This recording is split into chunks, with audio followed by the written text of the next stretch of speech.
Hello and welcome to another episode of Starside Chat. My name is Aaron, and with me as always is Zach. How's it going, Zach? Good. I hope that you've had a chance to at least see some Fire Emblem Engage, but I'll talk you through it. I have looked at a few videos. Because I've been playing that mostly, but also we've both seen The Last of Us Episode 1, so we're going to talk about that. We're going to review the pilot of it, which I have a lot to say about it. But first we should get into some news before we get into the big stuff. Yeah, so Stadia is officially dead as of this recording. RIP Stadia. But as like a parting gift, Google was like, hey, we have this website now that you can go to where you can basically switch your controller to Bluetooth mode so that your Stadia controller can be like just a, standard Bluetooth controller as opposed to like a cloud controller built designed specifically for Stadia. Have you done this yet? No, I was going to, and then I realized the PC that I built actually doesn't have Bluetooth connectivity built in on the motherboard. So I bought like a $5 Bluetooth adapter little dongle thing. It's going to get here, I think, tomorrow or Tuesday. So I'll plug that in and do it. Oh, yeah, I guess you would need it to finish the setup. But I was going to say, if you have one that you have not set up Bluetooth for, you can still use it wired. You just plug it in, and it should work with Steam. You might have to set up a profile. I did, but I have switched over one of my controllers. I have multiple Stadia controllers. I think you have until like basically the end of the year. I think it was like, I heard December 31st or whatever. Yes, that actually is a very good point. If you don't do this by the end of the year, that website is just going to be taken offline. And I don't know if there's going to be like a legacy utility you can download to do it, but as far as I know, what their messaging is that if you don't do it by December, basically just throw your controller away. Yeah, you're out of luck by then. Well, like I said, you can still probably use it wired, but I mean, you might as well just use one that actually already has Bluetooth enabled. But a lot of people do like the Stadia controller. It's a good controller. It's for sure better than just like the super budget. When I was still living in Cedar Rapids, I just one day went to a Video Games Etc. and bought like a refurbished one of those like Afterglow Xbox 360 wired controllers when I was messing around with emulators a bunch back in the day, which is fine, but the build quality definitely isn't up to the level of the Stadia controller, which is much nicer to play with. So I'll be happy to retire that. I actually like it almost a little bit better than the Series X controller that I bought to use with Xbox Game Pass for PC, because their dumb app will not let you use anything other than an Xbox controller. But the only reason I like it better is because it has a built-in battery, so I can just plug it in and charge it, as opposed to, I got to go pick up a set of batteries and change out the batteries. That's a good point, yeah. I really hate that about the Series X controller. Like, I like everything else about the Series X controller. Like, it probably is a better controller overall, but the fact that you have to swap batteries out just really sucks. Well, and here's something, it's not in our show notes, but I'm sure you saw this week a bunch of people got their DualSense Edge controllers. There were some unboxings, and that thing looks really slick. Yeah, that actually does look like a pretty cool controller. It's way too expensive. But, it's crazy expensive. The thing about the DualSense controllers is that the battery life on them is not like that great. Which kind of sucks, and supposedly it's even a little bit worse on that premium DualSense controller. I would imagine, yeah, because it probably has like super nice rumble motors in it and stuff. Yeah, it looks cool, but it's way too expensive. I will say still, my favorite controller, I think, is the Switch Pro controller. It just feels so good in the hand. I vastly prefer the DualSense to every other controller, but I will say I do like the Switch Pro controller a lot. And some of that is because it does feel good in the hand. It feels a little bit more compact somehow than a lot of the other controllers, but also the battery life is insanely good. It's crazy how good it is. Yeah, I will just leave it on my table for like weeks at a time, and I'll pick it up and it'll still be good for like a 2-hour play session. Yeah, it lasts for ages. I don't know how they've done it, but between like comparing that and the DualSense, like it's night and day in terms of like just how long they last. But talk to me about Tron, Zach. Did you like Tron Legacy?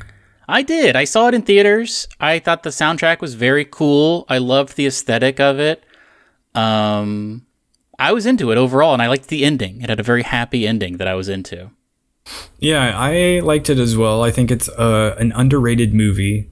It's not like this, Oscar award-winning movie or anything like that, but it's a pretty solid movie that's entertaining. Yeah. But they're making another Tron movie. The one note about it that I'm not excited about is that Jared Leto is going to be in it. Yeah, I don't know how he still keeps getting work. It seems like people hate to work with him. Like you always hear stories about how he's like a problem on set. But I guess this is happening. So what's interesting, but I'm trying to think of a movie that he was in other than Blade Runner 2049 that was like actually good and that like performed well at the box office. Famously, well, I don't know about performed well at the box office, but he was in that brief scene in Fight Club, which I think is one of his first roles. I just mean like recently. What was the last thing that he was in that was good? Oh, yeah, I could not tell you. I mean, he chooses. He's in Morbius. He is Dr. Morbius. He was in Morbius, which everybody is like, it's a meme at this point. Yeah, it is. And he was the Joker in those awful DC the worst iteration movies. Of the Joker. Yeah.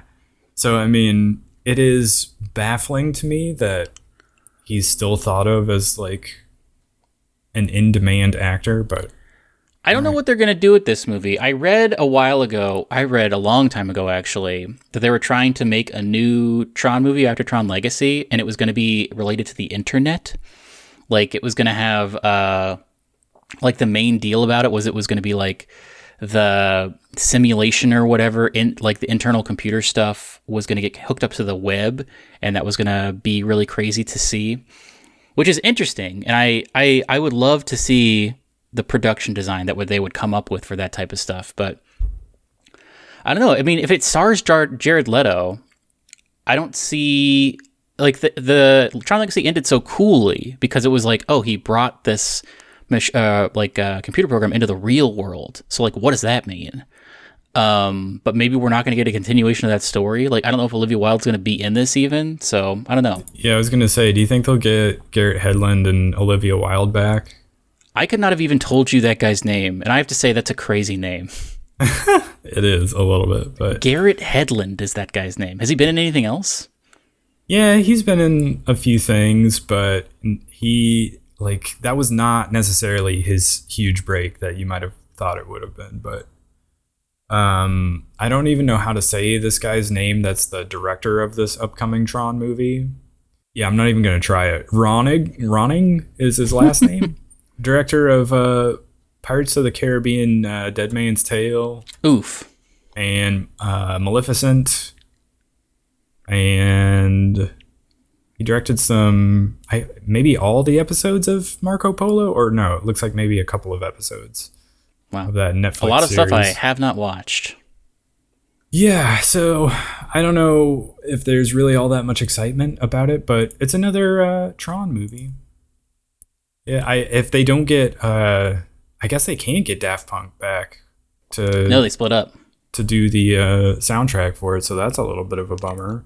I feel like there's other people who would be great for. I mean, Daft Punk was a great fit, but I feel like there are a lot of other really cool synthwave people working in the business right now that they could definitely. For sure, these days, that like when Tron Legacy came out, there probably wasn't, but nowadays, there's an infinite number that you could choose from.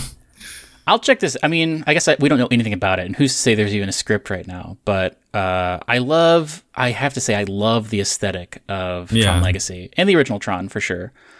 So if they can do a good job, at least with the aesthetic, it's at least something that I would watch on mute in the background. Yeah, I will watch it when it comes out, but not if they force me to subscribe to Disney Plus in order to watch it. It seems like a lot of companies these days are laying off a bunch of people, Zach. It does seem that way. Now, I saw this news about Microsoft cutting 10,000 jobs earlier this last week, and it didn't even occur to me that some of those people would be from their like gaming division, from like Xbox and Bethesda, until I started seeing Jason Schreier tweet about it, and I was like, oh,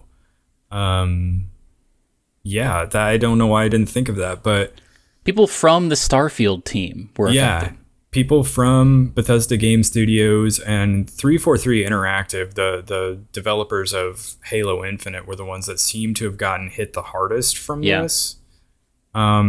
Such that everybody's really questioning like the future of Halo and like what's going to happen there. Or if the deal with Activision goes through, are they just going to give like the Call of Duty developers a Halo game and be like, hey, we sort of gutted 343, so could you please make us a Halo?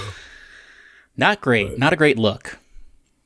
Yeah, and I think the like lead of that team was like moved around somewhere within Xbox, so he didn't get laid off, but he's now somewhere else. And I think a lot of it, like, just as this news came out, you saw a lot of people sort of talk about how Halo Infinite, like their online multiplayer that was like free to play, has just like really stagnated, where it's been out for like over a year now, and they're maybe only in season 2 still of that. So they've just not really done much with it, and so it's I feel like it really sucks to be a Halo fan right now. It's bad to, I mean, also the TV show was apparently not great at all. And I think that's kind of a slap in the face. We'll talk about this in a little bit towards the end of the podcast, but it seems like they're doing the right thing with Last of Us, as opposed to, I see a lot of memes of people being like, Halo fans watching the Last of Us show, wishing that was what happened with the Halo show, which who's to say we're even going to get a second season of that? I don't know if it's been renewed or not, but I only heard negative things about it. I never heard anything good about that show. So, it seems like maybe Sony's doing a better job with their TV show adaptations, on top of the fact that their games seem to be doing better. I don't know if it's something you want to like question Game Pass. Like, is it really as financially viable as they claim it is? It's a good. I mean, it almost seems like Microsoft doesn't really want to be in the game business. Like they own Xbox, and they're sort of like, well, we're doing this, and it's like somewhat of a good profit. But I mean, Microsoft does so many other things. Like, they're so deep into enterprise. Like, the game division is just a small facet, I think, of their overall profit. Yeah. It's probably just like a couple people in suits being like, well, let's try this, I guess. And it not working. Well, and they also, Jason Schreier brought this up in his tweets when he was talking about the job cuts, but he said that this comes almost exactly a year after Microsoft announced their plans to purchase Activision Blizzard for $69 billion. And obviously, like, that's just been a major headache for them ever since, because they've been like, going to court to fight to make the thing happen. And it hasn't gone through yet. So I wonder how much that's just been a huge drain on them financially. Not great. It's not a good situation. Acquisitions, it seems like, should not happen. Well, and I thought about that, but like in the case of something like Ubisoft that said they were struggling this last week, where we talked about how, Mario and Rabbids wasn't as successful for them as they thought it would be. To an extent, that's a little bit on them, because I think I saw somewhere where they're like, I don't know what you're talking about. The sales of it were fine. It's just, it was their premier fall game release because they didn't have an Assassin's Creed. And like, it was never going to sell as well as you would maybe expect an Assassin's Creed to. Yeah, that's a good point. So I question that thing that they sent out about how they were struggling sales-wise just a little bit based on that. But, like, say they are struggling. What if Nintendo swoops in and buys the studio that made the Mario and Rabbids games and it's like, well, now you're first-party Nintendo, and let's have you make like a Zelda Tactics game, but obviously separate from the Rabbids because that belongs to Ubisoft. So now we just have you as a studio that can make like Nintendo franchise tactics games. Would that be the end of Assassin's Creed, though? Because, I mean, modern-day Assassin's Creed games aren't going to run on a Switch. Well, and I wonder, is that the same studio or is that a different studio? Because then you could have, like... I don't know how many studios there are within Ubisoft. Maybe that's there's a couple at least. They span the globe. Maybe they just buy like a portion of the team or whatever or the rights to like the Mario Rabbids stuff, and because I do like that game a lot, but also it's like kind of the closest thing to like Super Mario RPG that they have going right now. Yeah. And I would love it if they sort of bought them or like, hey, why don't you start making a Super Mario RPG style thing? Since Paper Mario is like no longer that thing, it would be nice to actually have it. And then maybe Sony steps in and like buys Assassin's Creed. I saw an article on The Verge, which admittedly I did not read, but I read the headline to it, and it was this guy's theory about how like platforms have this cycle they go through where like first they're good for the users, then they abuse the users and make things better for their business customers. Then they abuse the business customers to sort of like claw back all the value for themselves, and then they die. And that's happening kind of with like Twitter and some kind of with like Amazon, where Amazon is really good for users, but now it's getting less so. Like it's pushing all this stuff that's like better for the people they've partnered with. And then they're kind of going to claw it all back, and then they probably won't die. But it seems like Microsoft is kind of falling into this where like Game Pass was great. And so they're making stuff really great for us as consumers. But now they're, I think, making things bad for their business customers in order to just like maximize profits for themselves, where now like they're not making anybody happy. And it seems like a bad situation. Like, is that what you think Game Pass is? It's like bad for their business partners, but it's like good for them. I think it's bad for their business partners, but good for their users, because I think definitely there are some, well, I mean, admittedly, like Pentiment is a thing that should have been on Game Pass and like probably wouldn't have been, we've talked about this, but it like wouldn't have been seen by such a large audience if it was like, you know, a $30 Steam game or something. Yeah. But there are some other things where they probably would have been like, they could, you know, I guess I don't know the business model. They don't really say how much someone gets for putting your game on Game Pass, but I'm sure it's some sort of sliding scale. But I don't know. I think they're, at the end of the day, Microsoft is just trying to maximize profits by, you know, putting their thumb a little bit on their business partners, where it's like, well, you know, Bethesda, you're doing great for us, and Starfield's going to be really great, but like, you need to cut like 50 jobs, and you're pretty much almost done, so it's not going to be that big of a deal, right? And then you'll put this game out, and it'll be really good for us, but like, they're not really doing Bethesda any favors, and it's probably making them mad. I kind of wonder how much this had to do with the fact that they've bought so many studios. Yeah, they went on a crazy buying spree. They've not produced any games yet. Like they're still working on them and delaying them, and it's just like they still haven't seen any profit from those purchases, and so they've spent a ton of money over the last several years, and they have almost nothing to show for it. Like very soon that situation you would expect to change, but like for now it's all loss at this point. Yeah, that's true. Until you start I don't know. releasing them and start seeing some of those profits roll in. But yeah, it's a weird console generation just because of that. I mean, specifically, like, that's weird, but also you still don't really see consoles out in the wild. Like, this is a generation where I would guess a majority of people haven't actually played a PS5 or an Xbox Series X yet, just because you a little bit had to be on the ball and actually super want one, instead of just like impulse buying one at Best Buy when you were like walking around waiting for, your dog to get done at the vet or something. Yeah. I mean, I don't know how much of that situation has changed recently because I've not been shopping for one, but... True. I still haven't gone to Best Buy to see if they're actually around, but I will report that I have not seen any at Target recently.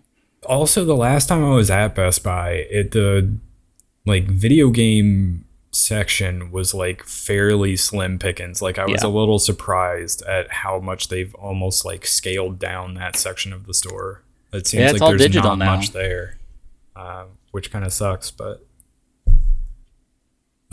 we can sort of move to the next part of this because there's more to Xbox. Fortunately, it gets better for Xbox. They're finally going to have a developer direct coming up this week as we're putting this episode out. On the 25th, the Xbox developer direct is happening. And I forget all the games that they were going to show. I know Redfall is one of them and ESO was another. Yeah, it was a bunch of stuff that, like, Redfall is the only one I really cared about. Minecraft Legends was another one they were going to show stuff about, which I don't really care about. Yeah, so Elder Scrolls Online, Forza Motorsport, Minecraft Legends, and Redfall is what they're showing on the 25th. And I am excited to see the next expansion for ESO. I think that will probably get me to jump back into that game. It will be that'll be when like the death of Stadia finally hits me, when I realize I have to re-download that giant file onto my computer in order to start playing that again. We talked about this last week, but they right out the bat were like, here's all the stuff we're showing. We're not showing Starfield at this, just FYI. Starfield's not going to be at this because it deserves its own, which they have not revealed a release date for yet. Yeah, but they are teasing that a reveal for the release date is going to happen very soon. Imminently. So, I mean, who knows what to make of that? Like, does very soon mean like next week after the first direct, they're going to have another one where they show just Starfield? Because we do know that they're planning to do an event specifically for Starfield, and I assume that's when the announcement will be. But yeah. Hopefully that's also when they're like, hey, and pre-orders for the collector's edition are up now. Yes. You have to be very fast on that, I'm assuming. Gotta get that watch. And so yeah, another one. I don't think this is related, but there's like the SteamWorld franchise developer is going to unveil its next game on Monday. So this episode will be going up on Monday, and they are planning to then announce that game on Monday. So we don't know what it is yet, but that announcement is coming soon. Did you play the SteamWorld games at all? No, I haven't played any of them. I remember you talking about how good they were. Each of them is like very different, right? Well, yeah, so they have like SteamWorld Dig, which is like sort of their Metroidvania style one where you can dig around and you're getting different abilities. And I did not play the first one. I played SteamWorld Dig 2, which is very good. And then they have ones like, one of them is like a turn-based RPG called SteamWorld Quest. And then they have a couple other ones that I don't even remember. And I thought the rumor was that it was going to be more of like a third-person action game. Maybe I'm misremembering that, but I'll be excited to see. What's this Games Workshop story? I have a story to tell you. So this happened to me yesterday as we're recording this. Last week I talked a lot about that Dungeons and Dragons thing that was going on. I feel like I didn't super explain it well. But the end result of that is that it's maybe going to become not great to play Dungeons and Dragons in the near future if they keep going down that path. There were some updates to that story, which I'm not going to explain because I believe I would do it poorly. So if you're interested at all in this, I would just like Google it, and there's way more informed people that will tell you about it. But because of that, I was like, oh man, I wonder. I think I talked a little bit about this last week, but Pathfinder 2nd edition has been out for a while, And it's like a pretty interesting alternative to Dungeons and Dragons that's different in a lot of ways, but similar in a lot of ways. Supposedly it's like much more enriching, or like it's a lot. You build your character in like a much more integrated way, like level to level. You're doing stuff, but I started reading. I found like a PDF of it online that I was perusing, and I was like, you know what? I'm gonna pick this book up. I'm gonna pick up the core rule book for Pathfinder Second Edition. It'll be cool. I'll like read it, and maybe I'll use it for something. So I Googled RPG store near me. Games Workshop came up. I was like, okay, great. I saw some screenshots of it. It seemed like a regular RPG store. So we drove out there yesterday, walked in, and a man approached me. I was like, hey, how can I help you? An affable guy. His name tag was on upside down, probably intentionally. Yeah. And I was like, hey, I'm looking for Pathfinder stuff. And he was like, oh, this is a Games Workshop. We only have Warhammer stuff. And I was like, oh, okay. And so I left. And I was like, man, that's really crazy. A store entirely devoted to Warcraft. They don't sell any other RPG things. Crazy that exists. Then I was telling one of my other friends about this, and I was like, isn't that crazy? And he Googled it. Games Workshop is the company that makes Warcraft. They've fully vertically integrated, and if you play Warcraft, you can go to a Games Workshop and just Warhammer or Warcraft? Or Warhammer, yeah. I'm sorry, Warhammer. But it's fully like that's the company that makes Warhammer, and also there's like upwards of 10 games workshops in the Chicagoland area. And as far as I can tell, they only sell Warhammer stuff because that is the company that makes Warhammer. Isn't that crazy? That is pretty crazy, yeah. That would be like if you could just go to a Wizards of the Coast shop and they only sold Dungeons and Dragons stuff. Or like if you went to a Magic the Gathering shop, if you Googled Magic the Gathering store and there were 10 Magic the Gathering stores in the Chicagoland area and they only sold Magic the Gathering stuff. That doesn't seem like it should exist, but I'm saying it does for Warhammer.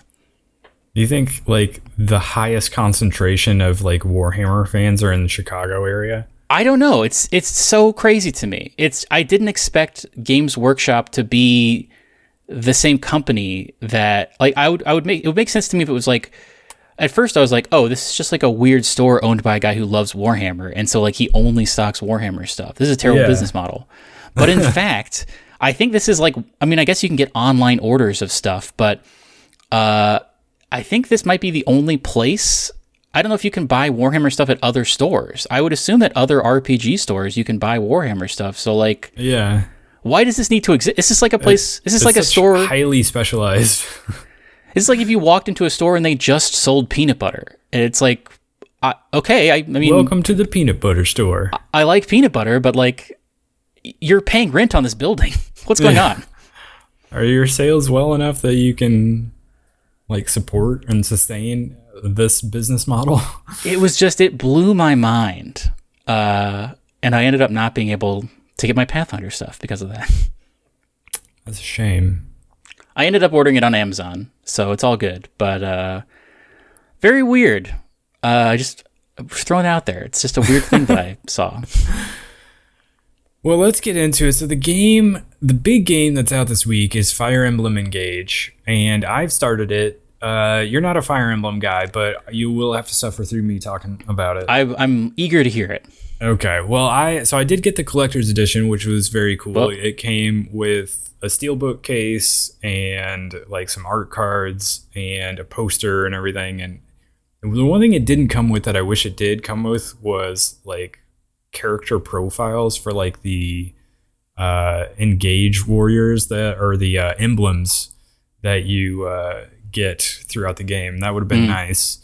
Because it's sort of a return to form a little bit in terms of the combat. Fire Emblem Three Houses, which was the one before this, which was very good and I liked it a lot, was a little bit more built around like the story and the characters and like this monastery that you're at. And there's sort of a lot of life sim stuff happening there.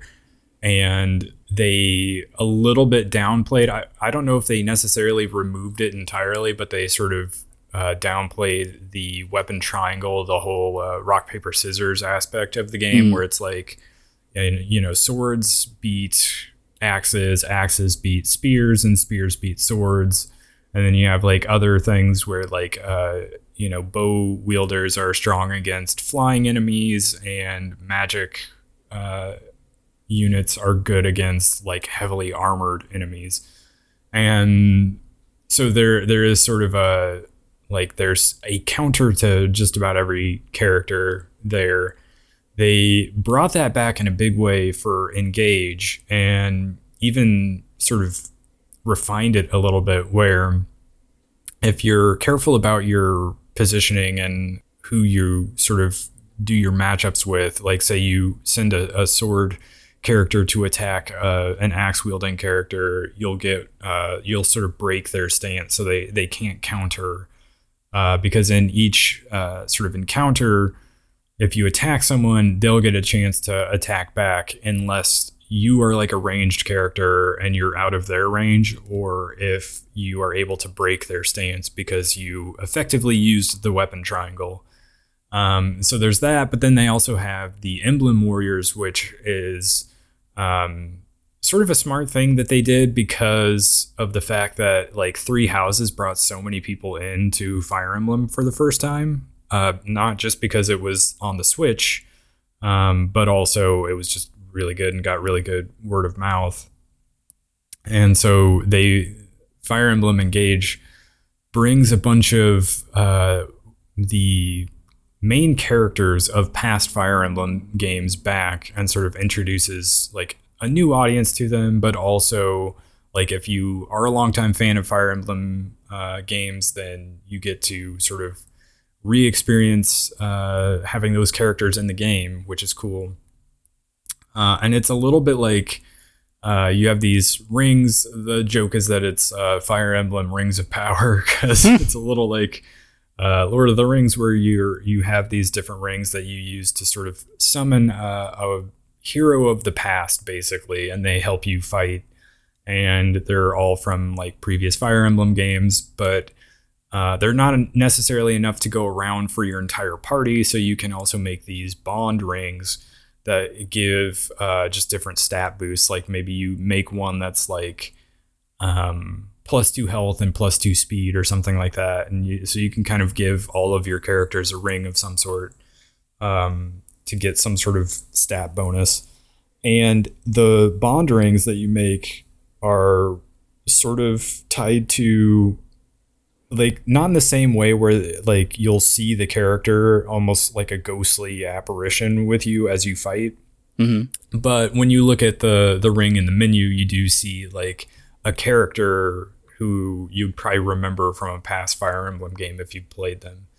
So I'm kind of excited to get to the point where I unlock the emblem ring for Byleth, the main character from Three Houses, because that was my first Fire Emblem game. But also I did pay for the expansion pass, so like I'll get whatever the DLC is once that comes out. But also as like a starter, you also get access to like this emblem bracelet that has like the 3 leads from the 3 different houses from Fire Emblem Three Houses, and they sort of all work together for whoever has that equipped, and you'll get like one of them at random when you use the engage mechanic. And it's very fun. I really like the combat in these Fire Emblem games. It's like not so complicated where it's like some tactics games where it's like, oh, you have to be really careful about your positioning because enemies can hit you in the back, and so you have to be careful about which way each character is facing. Like that's a little bit too much for me. I have a question. Yeah. Are there romance options? I don't know yet in this one. There was in Three Houses. I suspect there will be, but I don't know that for sure yet, because there is like relationship building, and you can sort of build like friendship sort of with all the characters, and they'll start at like level C and it goes up to B and A. But I don't know yet if there's like romantic relationships or not. Yeah. So that's something I guess I'll find out. But yeah, so they definitely kind of scaled back on some of the like life sim and relationship building stuff for this game.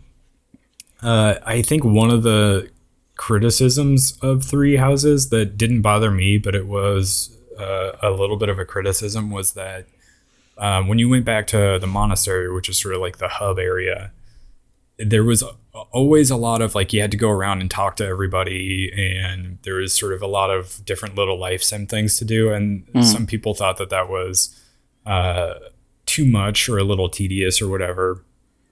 And so this game, that you can tell they definitely scaled back on that stuff, and so it's a little bit more combat focused this time around. But I don't know, I'm really liking it. I think visually it's a huge upgrade over Three Houses.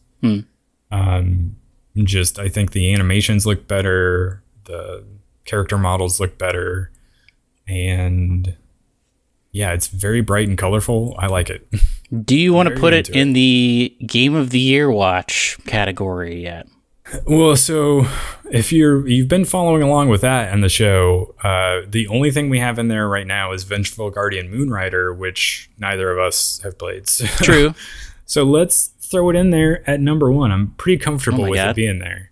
I think it's a strong start to a year that is going to be a very strong year for big game releases. I'm doing it right now. I'm putting it at number 1. Wow.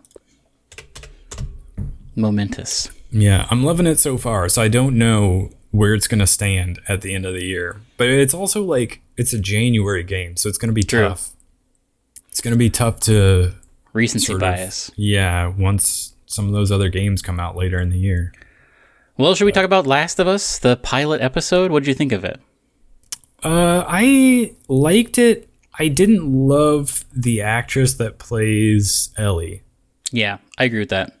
Maybe she'll grow into it or something, but... I mean, granted, I don't know. She's supposed to be like prickly at the start anyway. Yeah, that's true. But I don't know. I didn't find her likable. But everything else about it, I'm going to continue to watch this, but I have to say, firstly, I don't think it's going to be the full first game in this first season. I think they're going to cut it in half. I think it's going to end with winter, and then once they get out of that situation, it will be that'll be the finale, is like the getting out of that crazy situation. I thought I had heard that it was supposed to be the whole first game, and then the second season would be the second game, but I guess I don't know for sure. That's crazy to me, because I feel like it would make sense to... I guess we don't know how far along Last of Us Part 3 is, but I would assume it's at least in some stage of being developed. But I mean, I would think they would want the game to come out before the show, the third season of the show, but I don't know, I guess. Yeah, I mean, it could be one of those things where, like, Neil Druckmann knows what's going to happen, but he hasn't gotten around to making it, and it becomes like a new Game of Thrones thing where the show surpasses the books, and it could you just also have be like notes from the creator. I mean, Westworld, which was trouble in its later seasons, but Westworld, like, it took like a couple of years in between Westworld seasons, partly because of the pandemic, but she does have to age into being an older Ellie if they stick with the same actress. So I could see them taking a while to make season 2 of this, and that gives them some runway to get that third game out there. And then after, we don't know like where we're going to pick up in the third game. It could be that she's like fully grown woman at that point, or even an old lady. We don't know. But I don't know. It's interesting. If they do make the whole first season be the whole first game, and then they make the whole second season be the whole second game, that's, I don't know. I guess I don't know. The reason I brought that up is because the first episode, I think, of the second season is not going to be something I want to watch. Because the second game starts with some like really upsetting stuff that is like a real bummer to experience. And I I don't super want to experience it again. So if they can like pinpoint where that is and I can figure out and I can just skip that episode, I might be okay. But like, man, the first part of the game is rough for me to watch. So it's interesting. I did also, I mean, this maybe supports your theory, is I saw a tweet about how people are speculating they may have found their Abby character for the second season. And if that's the case, that's great, I guess. But I don't know. I feel like it has to take longer because we don't even know. I'm just speculating that Last of Us Part 3 is in the works, but you got to imagine it is. The way they left the second one, you got to imagine they're going to close it out with a banger third one. And you got to imagine they want the game to come out before the show, but I don't know. I mean, overall, the first episode is pretty much like very nearly like shot for shot, line for line, like True. the intro of the first game. Yeah, there's some crazy, you can go on YouTube and see like side-by-sides where it's like they did a great job of like capturing what was going on in the game and like the tone and stuff. And Pedro Pascal is great. He's great in The Mandalorian. He's great in this. He seems like a cool guy. Well, supposedly it's not going to always be like that. There is some stuff that's going to be different later on, they said, but I don't know. Overall, I don't love the whole like post-apocalyptic like zombie thing. I do think it's interesting the way they've gone about it, as opposed to like, oh, like this is just a weird flu where people turn into zombies. It's like built around, oh, this is like fungus and there's like no cure and no way to treat it or whatever. I did like the first part where they were like, it was that thing in like the 60s where there was a scientist played by that cool guy from The Mummy, where he was like, what if it gets a little hotter? And then like it made it believable, which I thought was cool. They don't really go into that in the game. Yeah. So I think they set it up a little bit better than even the game did, but well, and it's different in the game as well, because they've said there's not going to be spores in this game. I don't know if you've read these articles, but people are speculating that it initially gets spread through grains, because there's a bunch of parts in the first episode where they nearly miss eating some sort of grain, like he doesn't have the pancake mix, and those people offer him biscuits, and he's like, "No, I'm on Atkins." But they're feeding biscuits to that eating like a keto, like low carb diet, and because of that, they are able to avoid the spores or whatever. You've got the right idea, Zach. You're gonna survive. I'm just telling you, when this inevitably does come true, I will be one of the survivors. Great to see Anna Torv from Fringe. I love Fringe. Cool to see her in a show. It seems like I haven't seen her since Fringe happened.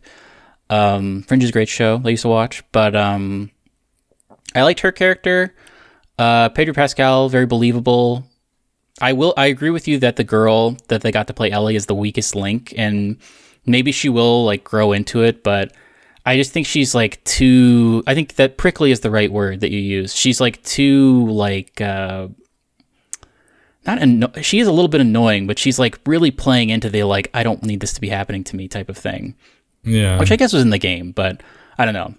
I feel like somehow they pulled it off where she like was prickly, but she was also not dislikable in the game. Yeah. But in this, I think they didn't pull it off. Where I wonder if they went too young is the problem.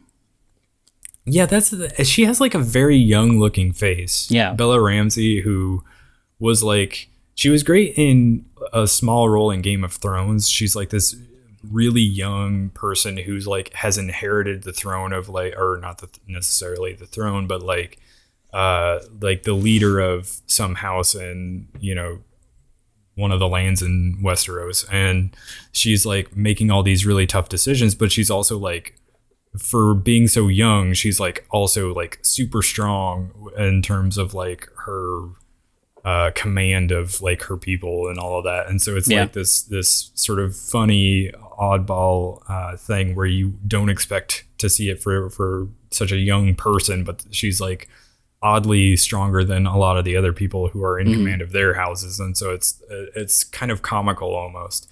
And so they took that actress and tried to they give her, this is sort of her big role, I guess. But I don't know. I'm kind of not liking her in the role. I liked his original daughter. I thought she was a great actress. Yeah. Oh, and did you know, I looked at her, I was like, she looks so much like the actress from Westworld, Tandy Newton. And I looked her up. She's Tandy Newton's daughter. I didn't realize that. And then I was watching the post episode thing on HBO where they're making of the episode and there's talking heads, and she was fully a British person. And I was like, that's weird. She has a great American accent. And that's what made me look her up and be like, oh, that's why she looks like the girl from Westworld. Yeah. And she was birthed by her. So she, they also talked about in that post show thing, making of documentary, about how it was important for that actress to be immediately likable, and which she was, so that it'll be a real bummer when she dies, because you almost think, oh, this could be the main character and I'd be okay with it. And yeah, I mean, for those people who didn't play the game, for people who are just I'll check this show out, who maybe don't even know about the game, it was probably a big shock to them. Yeah, it's a little bit not quite to the same extent, but a little bit in Hitchcock's Psycho, where you follow this girl and you think, oh, this is the main character, and then she dies a half hour in, and you're like, oh, I thought that was the main character. Now I don't know what's going to happen. I feel like that's sort of the thing they were going for with both the game and this TV show, but I do think that actress was much more likable than but it is, I guess it's a different role. One is supposed to be likable and the other one's supposed to at least start off kind of prickly. So yeah, maybe, I mean, we'll see. I mean, as we're recording this, the second episode is going to come out tonight, so I'll check it out and see. But yeah, overall, I would say a good pilot. I mean, it was an hour and 25 minutes or something. It was long, but I didn't feel bored at all ever. And it was always crazy to me how similar to the game it was. When they made their escape or whatever, and it was nighttime, and they were going through those pipes and stuff outside of the wall. I was talking to my girlfriend. I was like, oh, it was raining in the game when this happened, but it's very similar. And then it started raining. And I was like, man, this is exactly like the game. Yeah, I think that was the thing that kept me invested in it. I was just to see how similar it was going to be to what I remember from the game. I don't know, I am not in love with the whole post-apocalypse zombie thing, so I don't know how much I'm gonna stick with it. But I did find it interesting to watch it and sort of think about the game, and I do think it was well done. So was Horizon Forbidden West well done, Zach?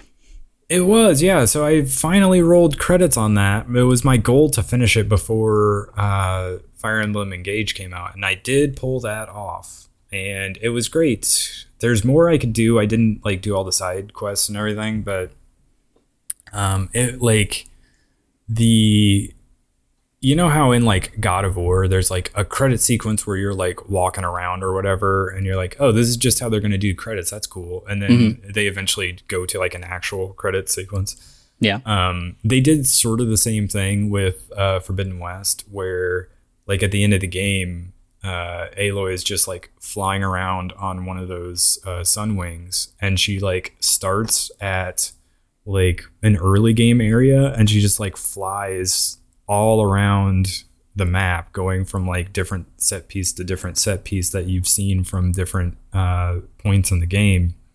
And it's a little oh, remember when you were here or whatever, as the credits are sort of fading in and out or whatever. And I just sat mesmerized and watched the entire thing.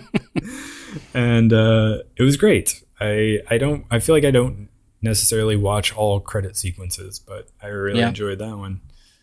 And definitely it's set up for a third game for sure, the way this one ends.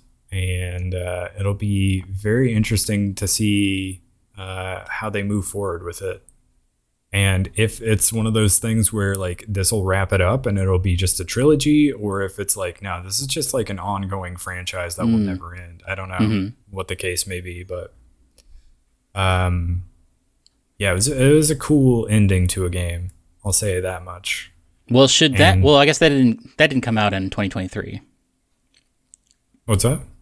I was going to say, should we add it to our game of the year? But that came out last year. I feel pretty solid about where I had it on my top 10 list last year. Yeah. I think it was 4 behind Elden Ring and God of War Ragnarok and Grime. Right. I feel pretty good about it being number 4.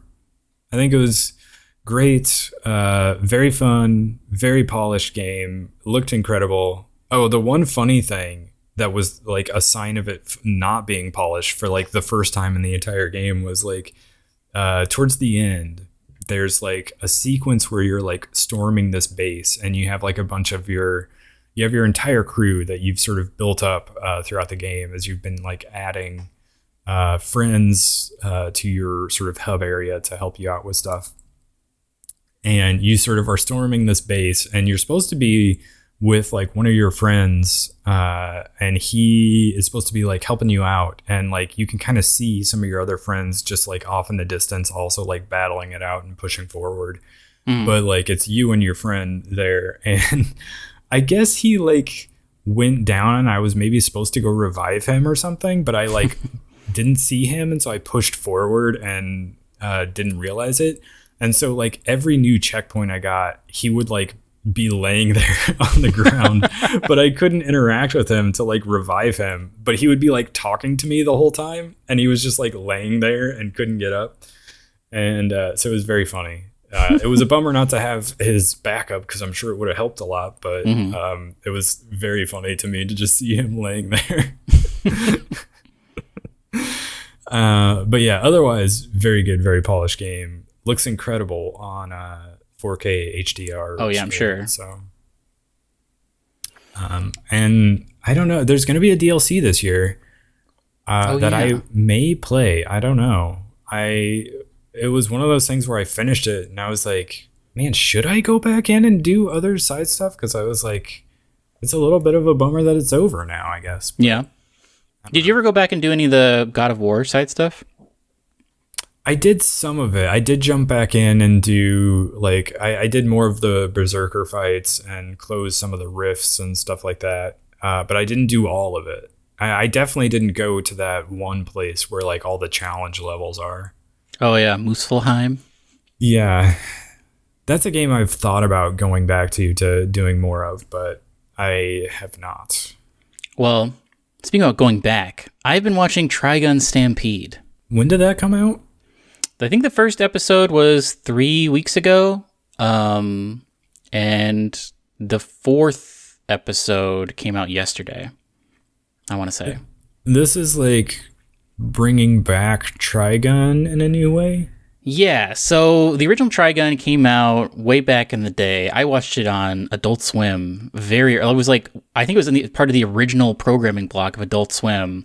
It was like, I want to say like the Brack Show, another, like maybe Aqua Teen Hunger Force, Cowboy Bebop, Trigun, some mech show. I don't remember, but it was like, it's very early on Adult Swim, and I loved it. It was a great, for a long time, I would say it was probably one of my favorite animes, but this is a new iteration of it, a retelling of the story in a radically different way. And it's also has a very controversial animation style because they've gone full CG, which I think I've talked about previously on the podcast. I don't super enjoy CGI stuff in anime, but they're doing it, and I decided to give it a shot. It's very weird, but I'm watching it. I don't know if I would recommend it yet, but it's like it's weird. Did you ever watch Trigun back in the day? I didn't. No, that's one of the ones I missed. The original's great, and I loved it. A lot of cool things about it. And this one is, it's telling the story in a very different way, but it's telling the same story. A couple of characters have gotten replaced, but I don't know. It's, I don't know what to think about it yet, but I'll keep watching it and report back on it. I will say I finished the Mob Psycho 100 Season 3, and that was a masterpiece. Like, all 3 of those seasons are amazing, but this one ends in like a really, really cool way. And I would say they don't even have to make more of them. I don't know if that guy is going to have a fourth season, but a great show overall. I loved every episode of every season. But I can't say the same for Trigun Stampede yet. I will say parts of the first and second and third episodes were cool to me, but I haven't decided if I actually like the way they're telling a story with the animation as well as just like the narrative. Yeah, I was going to say, I'm looking at a trailer or like a sneak peek video on YouTube right now, and it is weird. It's weird. It is weird. And then the other thing I was going to talk about briefly, I talked about this previously when I was talking about Games Workshop, but I've been checking out Pathfinder 2nd Edition, and it's cool. And the thing that made me like decide to get the core rule book set is you can go, if you Google like Pathfinder 2e character builder, there is a nice little website that someone has created, and it helps you to build your character out. And the cool thing, as opposed to Dungeons and Dragons, where like you get like you kind of the first and second, maybe in third levels, you're just like a base like barbarian or like a wizard or something. And then by like the second or third level, you pick like your subset. And then like maybe at fifth or sixth level, you get an additional thing. And then maybe at 10th level, you get something. They kind of space it out. Every single time you level up in Pathfinder 2nd Edition, you're getting a cool thing that you can pick from to further customize your character. And there's this cool website. If you Google just like Pathfinder 2e character builder, you have access to every ancestry, every job class or whatever, every background from all the supplementals, because Paizo is really good about making that stuff free and easy to use. And it helps you to build your character out. And then every level you can scroll down and pick the things that you want to customize about your character. And then you just set the level of your character sheet, and then you can export it, which is really cool. And I was like, man, this is really easy to use. And that's what made me sort of like really started deep diving into it. And that's why I got the book. So if you're at all interested, if you're maybe like souring on Dungeons and Dragons because of all the weird legal stuff that's happened lately, or if you're just looking for like a fresh thing to check out that character builder, because it's really interesting. And you can see like how customizable a character can be level to level. It makes it really, really fun, I think, to level up, as opposed to Dungeons and Dragons where you just like roll your health pool or whatever. And like sometimes you get to pick a new feat out of like 3 feats or whatever. But yeah, very cool. And I'm excited for more people to check it out, I think. Awesome. I'm trying to check on something. I was hoping I would pull it up before you were done talking. I'm trying to look at what is coming up next on the schedule. So, now I know you're excited about Forspoken. Yes, I gotta see it. Man, I saw a clip of it right before we started recording where, I mean, I can't really repeat a lot of it because she was cursing so much, but... Man, they really made a choice with that dialogue, and it is not great. They've made a very bold choice with that game. I don't know that it's going to pay off for them. I saw actually that Wario64 guy that tweets all the deals and everything tweeted the Forspoken Collector's Edition is like up for sale right now, and like all the responses were like, I'll wait until it goes on sale for like $30 or $40 and maybe I'll give it a shot. And or they just had that meme of Braveheart going hold.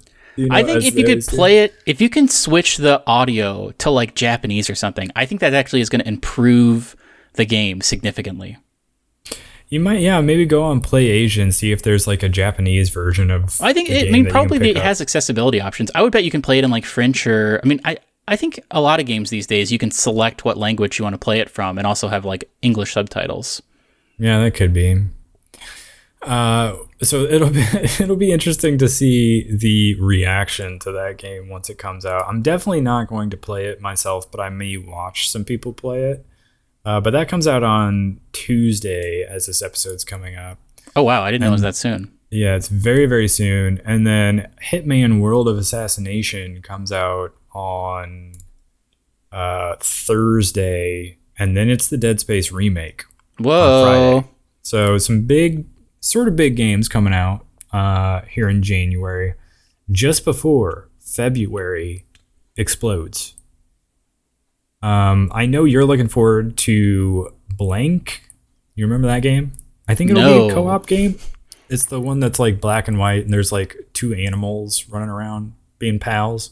Blank is what it's called? BLANC. Oh, Blanc.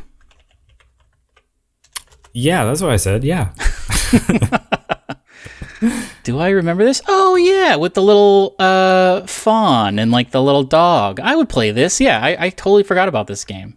That's coming up on February 14th. Ah, that's Valentine's Day. Yeah. And there's, let's see, what else is coming up? Atomic Heart, that's one we'll probably both play. Yes, that is one I'm going to check out. If that's on Game Pass, that's going to be the thing that gets me to actually subscribe to Game Pass, and I'll start playing it. I think it is coming to Game Pass. Yeah, so I definitely going to check that out. Let me double check here, but I'm pretty sure that is coming to Game Pass. That one I bet is one we will put, unless there's like crazy technical problems with it, or there's like a weird gameplay thing that we're not into, I bet that's one that's going to be in our Game of the Year watch. Yeah, for sure that one will probably get added there. And then, I mean, same day as Atomic Heart on February 21st is Like a Dragon Ishin, which I'm very excited about. Difficult for you, yeah. You gotta pick. It's gonna be a tough choice there. And neither of us are going to jump back into Destiny 2 for Lightfall, probably. Yeah, unfortunately, I think the book is closed on that for us. Even though it does seem cool.